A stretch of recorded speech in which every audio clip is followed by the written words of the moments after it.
Michael Johnson out of Moorhead, Minnesota, driving a Chevy G20 1994 van.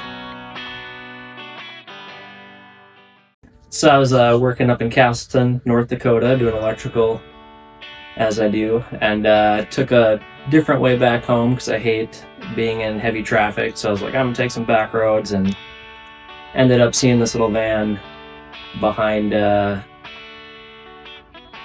this auto body shop or whatever, and the guy was never there, of course, but ended up catching him one of the final days I was working out in Castleton, and ended up striking a deal for this little two-wheel drive routed out van, and the rest is history. But yeah, started off two-wheel drive van, was just going to putz it around as a two-wheel drive van forever and just kind of make a shaggin' wagon 70s style and go from there. But since my buddy brought up these boys out of North Carolina that make a kit, I purchased that and then just started bird dogging parts.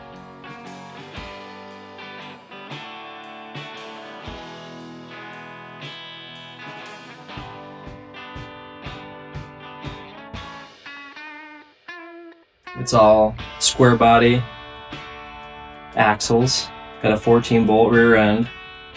Changed out the front to a GM 10 bolt 208 transfer case. Yeah, the axles and the transmission and the transfer case, those came out of a salvage yard down up by Kindred, North Dakota. Out of there, I got a pretty good deal on that stuff. Had to rebuild, obviously, the axles. I didn't rebuild the transmission, I just ran it. Same with the transfer case. It seemed to be fine. So I ran those. The 4x4 kit wasn't too bad to put together.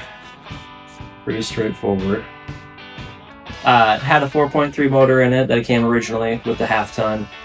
And I was going to keep that and just run it till I blew it up essentially, or clapped it out, because it was high mileage. But those 35 tires on there that I got out of Bismarck just weren't having that tiny motor, so ended up picking up another 350 motor out of Fergus Falls, Minnesota, and didn't do a whole lot to that.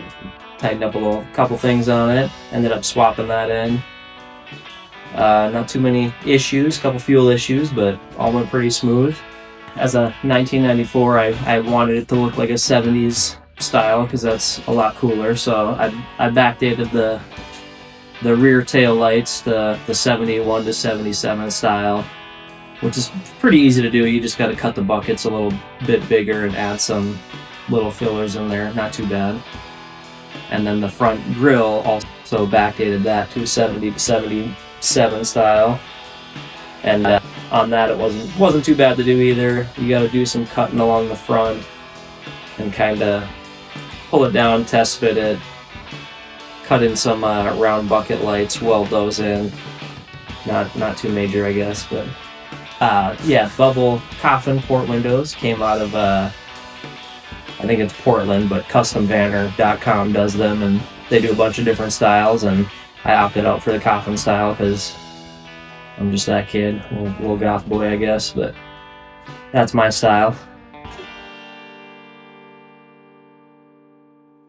Just replaced got the motor finally tuned up, everything running right, got the gas pressure where I needed it, had to replace the fuel pump.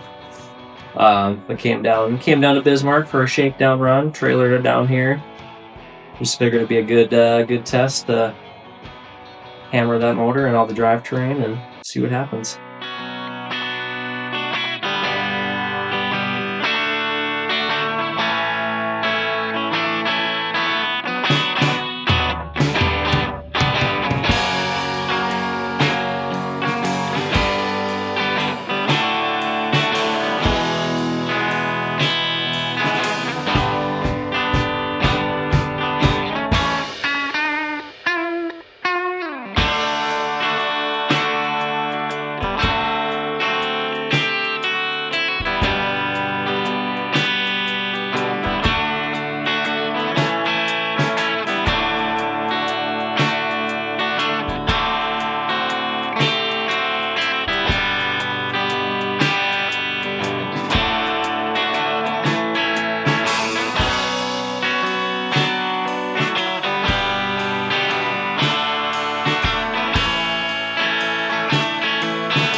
on.